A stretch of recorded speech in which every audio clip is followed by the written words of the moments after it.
I'm Travis Pate, and while a student here at EKU, I took the Appalachian Studies course, and I think that has really provided me with a lot of insight. It has helped me to analyze the Hatfield and McCoy's feud here. So there are few feuds that are well known or more memorable than that between the Hatfields and the McCoys. While it started out as simply another death in the Civil War, or right after it, it grew to West Virginia and Kentucky's militias nearly being sent against each other, and the Supreme Court had to step in just to end the feud.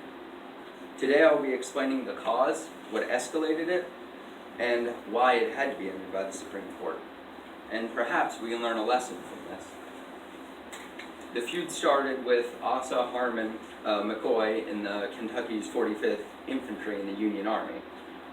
His group had killed Mose Christian Klein, who was a friend of Devil Anse Hatfield. Reportedly, Asa was killed by rebels shortly after he left the army because his leg was broken. However, James Vance, Devil Anse's uncle, took credit for this and likely was the one who truly did it. Now, the feud could have just ended here, and likely it would have, but 13 years later, Randolph McCoy accused Floyd Hatfield of stealing one of his hogs, saying that the ear markings on it were clearly of his farm and not theirs. The judge was a relative of the Hatfields and called in a relative of both families named Bill Stanton, and eventually they ruled in the case of the Hatfields and said that they did not steal the pig and that it was his to begin with. And 2 years later, Bill Stanton was killed by two McCoy brothers, and they were acquitted in self-defense, although it likely was not self-defense. They probably just killed him. Now the feud continues again, where one would expect it might end with John C. Hatfield, Devil Anse's son, and Rosianna McCoy being in a relationship together. They moved to the Hatfields' home in West Virginia.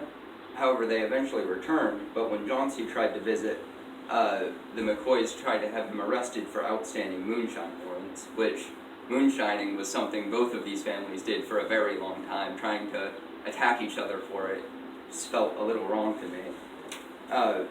But as they tried to arrest him, Rosianna rode in the middle of the night to the Hatfields and got a group together to rescue him before he could be sent to jail.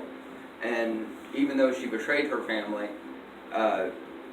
John C. did end up leaving her for her cousin a couple years later.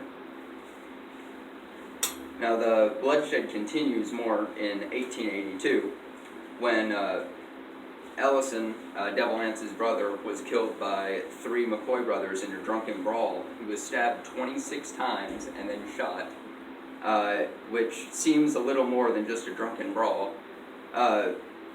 They were arrested by a Hatfield sheriff and were to be taken to Pikeville for trial, but Devil Anse intercepted them on the way and tied them to bushes, and then, as she had said, 50 shots between the three of them, and they were riddled with holes, according to the reports.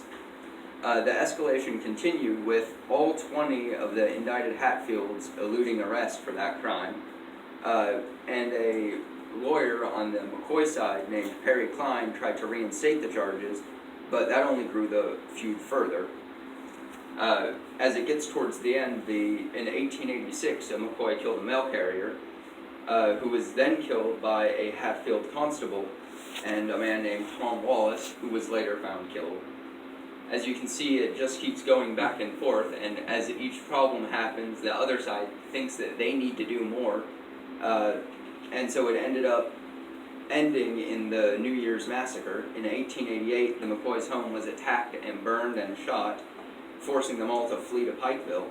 After they got there, Sheriff Frank Phillips, some McCoys, and their neighbors went after Devil Anse's group and raided their homes and killed Jim Vance, the one who started everything, because he refused to be arrested in the forest.